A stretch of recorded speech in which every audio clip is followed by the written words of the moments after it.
বন্ধুরা তোমাদেরকে আগে দেখিয়েছি এখানে কিন্তু আমি আইসক্রিম খেয়েছি, তো আজকেও একটু আইসক্রিম খাবো। তো এই ভ্যানিলাটা নিয়ে নিচ্ছি 2 স্কুপ, যেটা আছে 20 টাকা দাম মাত্র 20 টাকা। তো দাদা বলছি তাহলে আমাদের দুটো দাও। হ্যাঁ বন্ধুরা তোমরা দেখতে পাচ্ছ এত সুন্দর করে কিন্তু এই যে কাঁচের বাটি দেখো কত সুন্দরভাবে সাজিয়ে দিচ্ছে, আরও অনেক কিছু যাবে। এই দেখো এটা যাচ্ছে দাদা, এটা কি যাচ্ছে? চকলেট সস যাচ্ছে। এই দেখো কত সুন্দর যাচ্ছে চকলেট সসটা। এই দেখো আমি কিন্তু আগেও খেয়েছি ভ্যানিলা, আমার খুব ভালো লাগে এই ফ্লেভারটা, তার জন্যই কিন্তু আজকে আবার অর্ডার করেছি।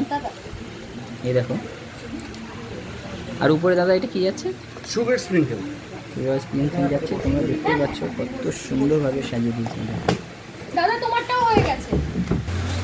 এটা রেডি তাই তো দাদা? হ্যাঁ এই দেখো এত সুন্দরভাবে সাজিয়ে দিয়েছে, এটা কিন্তু একদম পুরো রেডি। এর দাম থাকছে দাদা কত? 20 রুপিস। দেখো এত সুন্দরভাবে সাজিয়ে মাত্র 20 টাকায় কিন্তু এরকম তোমরা আইসক্রিম পেয়ে যাবে।